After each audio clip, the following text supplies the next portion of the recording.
School of Woke is about liberalism's most astonishing failure over the past 40 years, which is education, specifically minority education.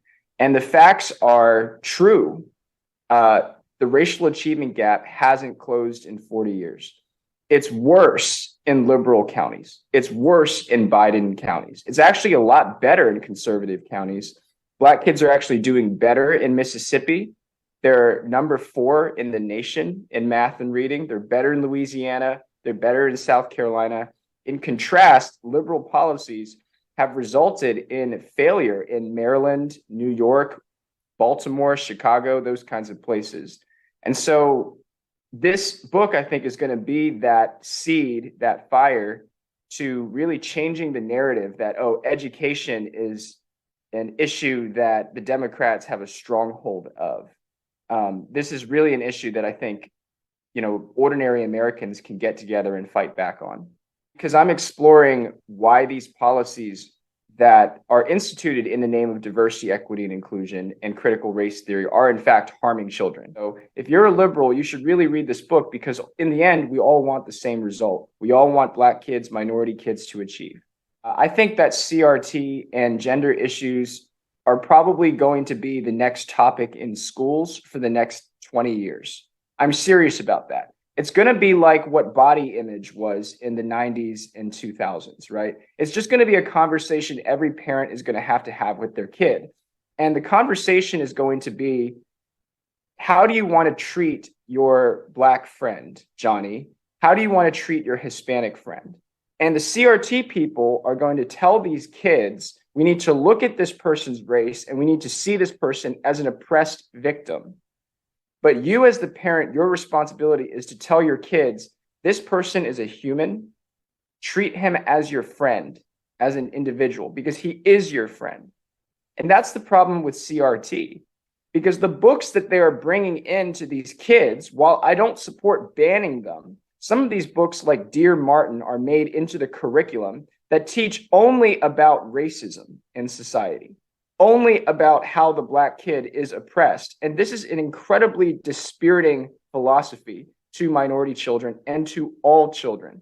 So I am deeply passionate about ending that victimhood ideology that is ingrained in children's lives from the very beginning of their life. 3 things need to happen for us to take back our country from critical race theory and the victimhood ideology, which I hate. I hate for minorities. I really do. 1, the individual level. You have to have those dinner time conversations with your kids. If you're a parent, have dinner time conversations about the value of color blindness with your kids, because that is essential towards individually changing the narrative. Any parent can do that. Number 2, if you're a school board member in any position of educational authority, you need to find the receipts. Find and expose the receipts of the people who are contracting with your kids, trying to get into the school system. The school system, we spent 3 times as much money on the public school system, adjusted for inflation over the past 40 years, have not produced any results. So where has the money gone? It has gone to unions. It has gone to administrative raises. It has gone to incredibly unimportant, comparatively unimportant staff. And it has gone to contractors. Okay. And those are the people who benefit off of the woke narrative, because it gives them an extra reason to come in and say, we're solving a problem of racism in our schools. Number 3, this is going to be my most controversial point. You have to vote for Republicans in state and federal elections. I'm 100% serious, because the Democratic Party is uniquely responsible for this mess. Look at what Terry McAuliffe did in Virginia. Look at what Ralph Northam did in Virginia. They created an economy of woke. Not just they presided over woke policies and gave their imprimatur.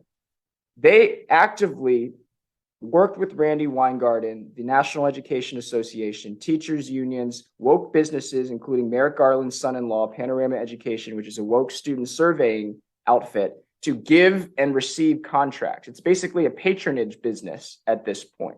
And that is unique to the Democratic Party. That is in the structure of the Democratic Party all over the nation. DEI is a Democratic party substructure of woke businesses conspiring with politicians. Everyone wins except for the kids, results. So the only way to break that stranglehold is to take the Democratic Party out of office. And I say that if you're a Democrat too. If you're a Democrat and you truly believe in helping children, you would cast your vote for Republican just to keep this patronage, grifting business, economy of victimhood business at bay.